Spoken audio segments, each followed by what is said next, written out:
ભરૂચ જિલ્લાના વાગરા તાલુકાના કડોદરા ગામ નજીક આવેલી બીવીસી કંપની સામે સ્થાનિકો દ્વારા રોજગારી સહિતના વિવિધ પડતર પ્રશ્નોને લઈ કંપનીના ગેટ બહાર ધરણા અને વિરોધ પ્રદર્શન કરવામાં આવ્યું હતું।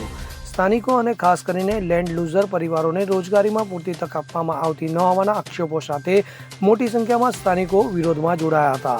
સ્થાનિકોએ કંપનીમાં આસપાસના ગામોના યુવાનોને રોજગારીમાં પ્રાથમિકતા આપવા તેમજ લાંબા સમયથી પડતર રહેલા પ્રશ્નોનો તાત્કાલિક ઉકેલ લાવવાની માંગ કરી હતી। વિરોધ દરમિયાન સ્થાનિકોમાં ભારે રોષ જોવા મળ્યો હતો। તો ધરણા દરમિયાન સ્થાનિકો દ્વારા ટ્વિંકલ મેડમ અને ભાર્ગવ સાહેબ વિરુદ્ધ હાય હાયના નારા લગાવી કંપનીના સંબંધિત જવાબદાર અધિકારીઓ સામે પોતાનો વિરોધ વ્યક્ત કર્યો હતો। સ્થાનિકોના જણાવ્યા મુજબ ઔદ્યોગિક વિકાસ માટે પોતાની જમીન આપનાર લેન્ડ લૂઝર પરિવારો અને આસપાસના ગામોના સ્થાનિક યુવાનોને કંપનીમાં રોજગારી તેમજ અન્ય બાબતોમાં યોગ્ય હક અને પ્રાથમિકતા મળવી જોઈએ। સ્થાનિકોનો આક્ષેપ છે કે તેમની અપેક્ષા મુજબ રોજગારીની તકો મળી રહી નથી, જેના કારણે અસંતોષ વધી રહ્યો છે। તો વિરોધ કરી રહેલા સ્થાનિકોએ કંપની મેનેજમેન્ટની તાત્કાલિક ચર્ચા માટે આગળ આવી સ્થાનિક રોજગારી, લેન્ડ લૂઝર પરિવારના પ્રશ્નો અને અન્ય પડતર મુદ્દાઓનો યોગ્ય ઉકેલ લાવવાની માંગ કરી હતી।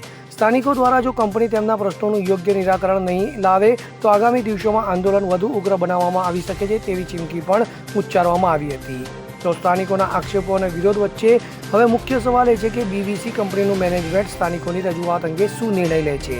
શું સ્થાનિક યુવાનો અને લેન્ડ લૂઝર પરિવારોને રોજગારીમાં પ્રાથમિકતા આપવા અંગે કોઈ નક્કર નીતિ અથવા નિર્ણય જાહેર કરવામાં આવશે કે પછી આ પ્રશ્નો ફરી માત્ર રજૂઆત પૂરતા જ સીમિત રહેશે?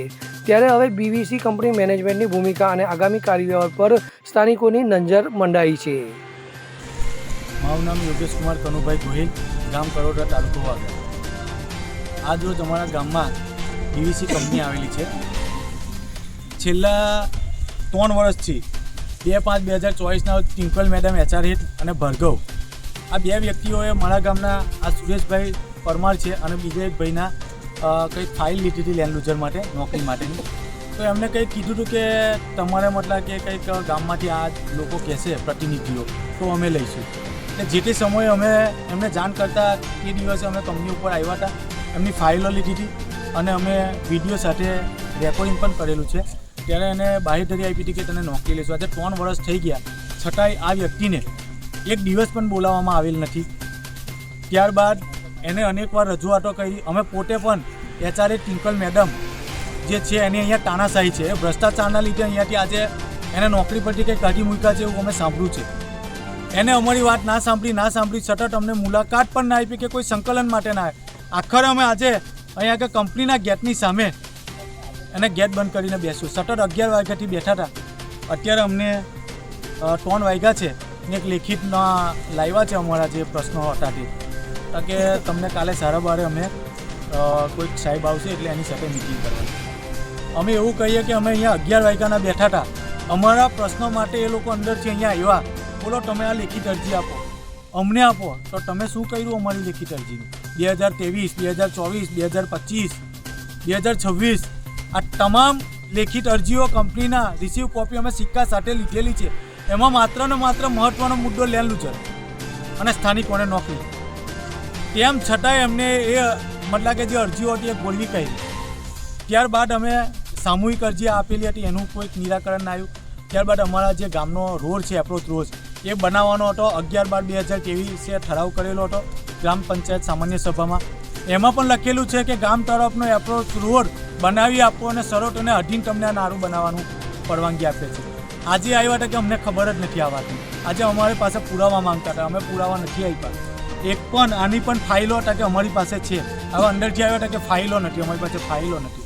તો તમે આ ફાઇલો લીધી તે શું કર્યું? એટલે આ ભાર્ગવ અને ટ્વિંકલ મેડમે અહીંયા આગળ ભ્રષ્ટાચાર જ કર્યો છે। આ જે લેન્ડ લૂઝરને નાના મોટા પ્રશ્નો હતા એ પ્રશ્નોને વાચા આપવાની જગ્યાએ મતલબ કે તેમને અહીંયા આગળ જે મતલબ કે આ તાનાશાહી ચલવી એના કારણે જ આજે અમે કંપની પર આવ્યા છે। અને હજુ પણ અમારા જો પ્રશ્નનું નિરાકરણ નહીં આવે તો અમે ગાંધી જગ્યા માર્ગે અહીંયા બેસી જ જવાના છે કાલે। પ્લસ બીજું કે અમારા આદિવાસી સમાજના લોકો છે એમને પણ હાઉસકીપિંગમાં કામ કરતા છૂટા કર્યા છે, બરાબર। ગામના લોકોના કહેવાથી એને છૂટા કર્યા હોય એવું એ લોકો જણાવી રહ્યા છે, બરાબર છે। એવા અનેક મુદ્દાઓ છે। બહેનોને સિલાઈ મશીન આપ્યું હતું, તે સમયે ટ્વિંકલ મેડમે પ્રોમિસ કરી હતી કે જે બાકી રહી ગયેલા છે એમને અમે ટૂંક જ સમયની અંદર, બરાબર છે, એમને આપીશું। આજે બહેનોને પણ આપ્યું નથી।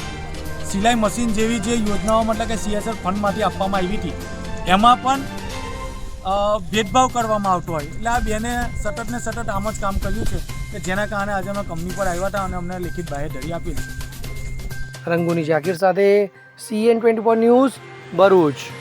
હવે જુઓ દેશ દુનિયાની તમામ ખબરો તમારી આંગળીના ટેરવે.